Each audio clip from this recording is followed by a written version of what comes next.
Aujourd'hui, je vous parle de 5 adjectifs qui sont régulièrement utilisés dans les médias. Et donc, si vous écoutez les médias français et francophones, vous croisez certainement très souvent ces adjectifs, mais parce qu'ils sont à un niveau plutôt avancé, peut-être que vous ne les connaissez pas et que donc vous n'arrivez pas à comprendre tout le sens des phrases qui vous sont données. Alors, je vais vous passer un extrait dans lequel vous entendrez l'adjectif et ensuite j'expliquerai. Premier adjectif, fastueux. On écoute. Ça sera beaucoup moins fastueux. Alors, je répète, ce sera beaucoup moins fastueux. Alors, qu'est-ce que ça veut dire? Eh bien, dans cet extrait, les intervenants discutent du dîner qui a été organisé à Versailles par Emmanuel Macron, par le président Emmanuel Macron. Et donc, ils comparent cet événement à d'autres sommets diplomatiques qui avaient été organisés et au cours desquels d'autres dirigeants avaient été invités, d'autres dirigeants américains. La personne explique que cette réunion de ce G7 présent sera beaucoup moins fastueuse.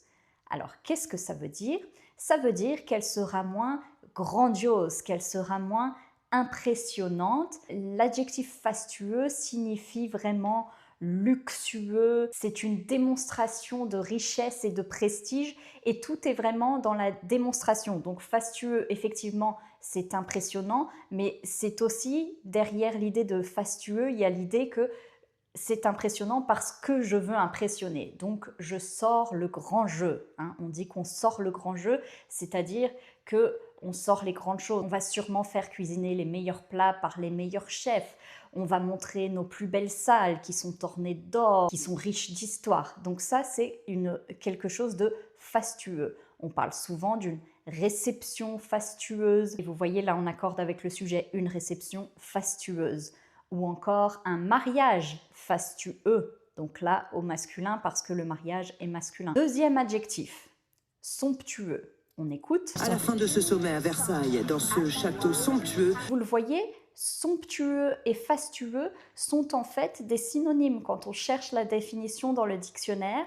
Dans les deux cas, on nous dit que c'est quelque chose qui suppose de grandes dépenses et qui témoigne d'un grand luxe. Et donc, pour définir somptueux dans le dictionnaire, on nous donne le synonyme fastueux et vice-versa. Troisième mot, rancunier.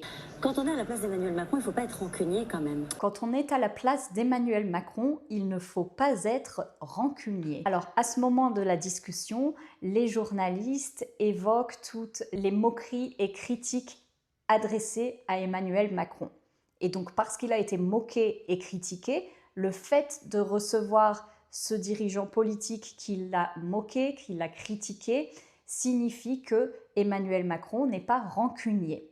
Donc rancunier, ça veut dire qu'on tient rigueur à quelqu'un de quelque chose. Être rancunier, ça veut dire qu'on a du mal à pardonner une offense qui a été faite. Donc si Emmanuel Macron avait du mal à pardonner ses moqueries, eh bien il n'aurait sûrement pas invité le président, et le fait qu'il l'ait invité signifie qu'il n'est pas rancunier justement et qu'il a pardonné.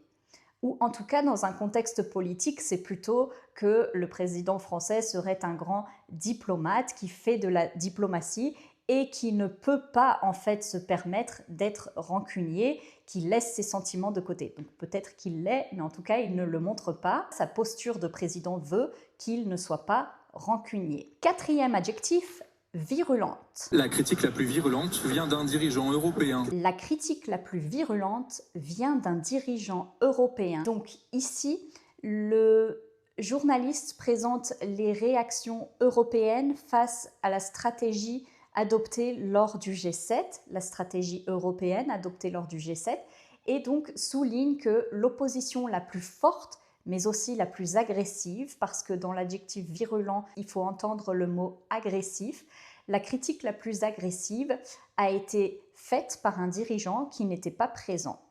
Donc virulent, une critique virulente, un propos virulent au masculin, eh bien ça signifie quelque chose qui est dit avec violence, une attaque violente. D'ailleurs, si l'on regarde dans le dictionnaire, il y a plusieurs sens à ce mot dans différents contextes et dans un autre contexte, on dit qui se rapporte à la virulence d'un germe ou d'un parasite.